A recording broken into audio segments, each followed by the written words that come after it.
Saudara Mahfud MD menyoroti kualitas KPU setelah terungkapnya perbuatan asusila Hasyim Asyari yang berujung sanksi pemecatan dari Ketua KPU.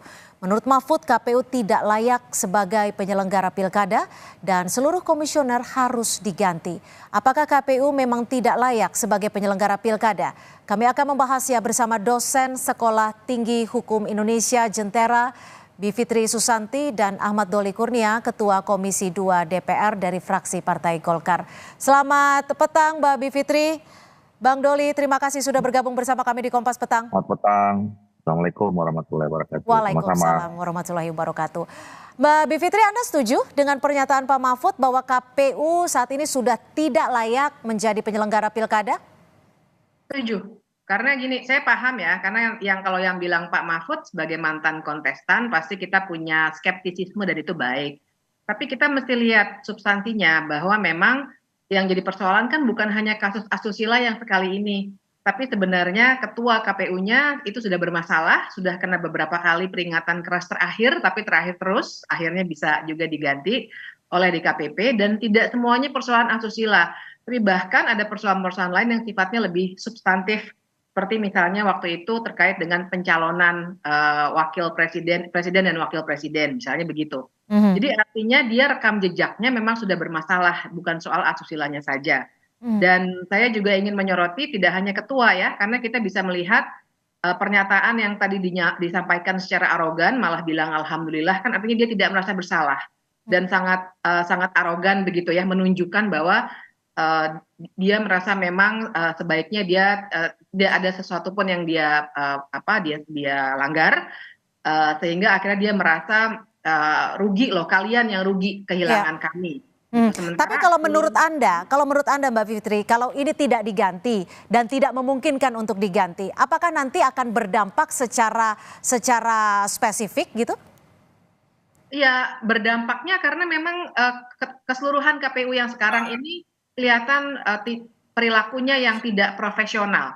Jadi kita lihatnya kepada profesionalisme kerja KPU yang sebenarnya sejak pemilihan presiden yang lalu, pemilu yang lalu juga sudah kelihatan, tapi ditahan terus begitu. Nah, saya khawatir kalau ini diteruskan sampai ke pilkada, memang akibatnya adalah kesalahan yang sama akan terjadi lagi, dan tentu saja kita akan melihat pilkada yang juga kekurangan legitimasi karena situasi seperti yang sekarang. Oke, Bang Doli, bisa kalau komisioner ini diganti dalam waktu cepat tanpa menunda November ada pilkada? Ya, pertama tentu Pak Mahfud ya, Mbak Bivitri, siapa saja boleh saja memberikan komentar ya, berpandangan seperti itu. Tetapi kan ini bukan soal sederhana gitu ya. Dan kemudian kita juga jangan mengeneralisir ya kasus yang menimpa satu orang. Kemudian itu digeneralisir dan kemudian disimpulkan perbuatan institusi. Ya, kalau kita bicara soal tapi kan ini Hasyim ketuanya kan, Pak, Bung. Ya kan udah diganti. Hari ini kemarin sudah dikeluarkan kepres pemberhentiannya. Nah makanya kami sebenarnya segera menunggu ya supaya Presiden mengirimkan surat ke DPR untuk segera memproses penggantiannya secara cepat. Nah kita menunggu itu supaya memang kita segera mengganti siapa pengganti dari Hasyim Asyari dan mereka kembali bekerja. Nah, jadi kita melihatnya juga harus membedakan antara masalah individu dengan masalah institusi.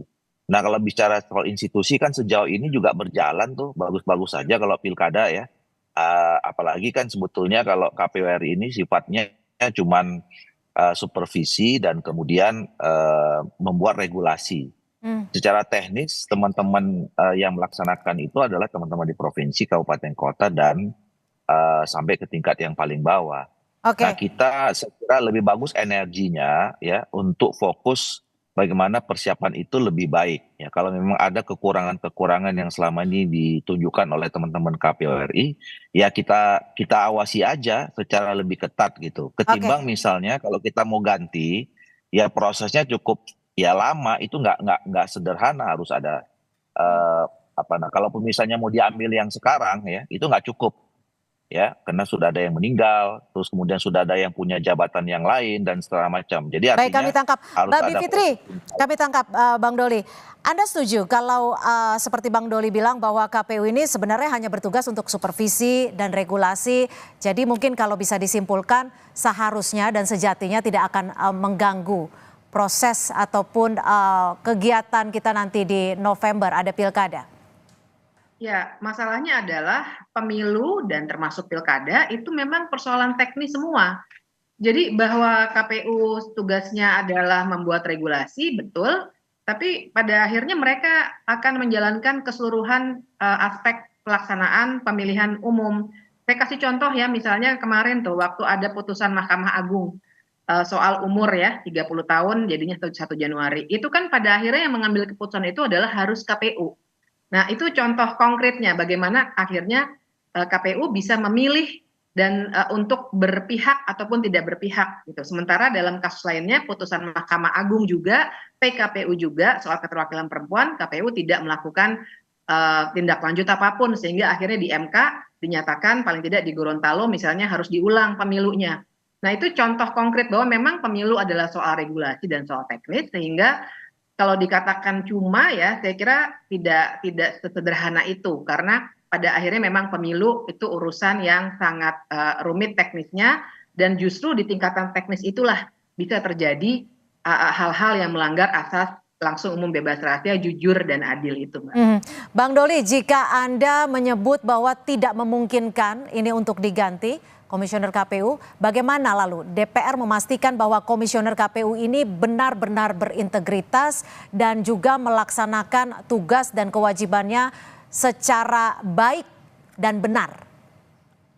Ya, kita bicara soal pilkada ya sekarang ini ya. Nah, kalau bicara dengan pilkada tentu beda dengan pilpres dan pileg.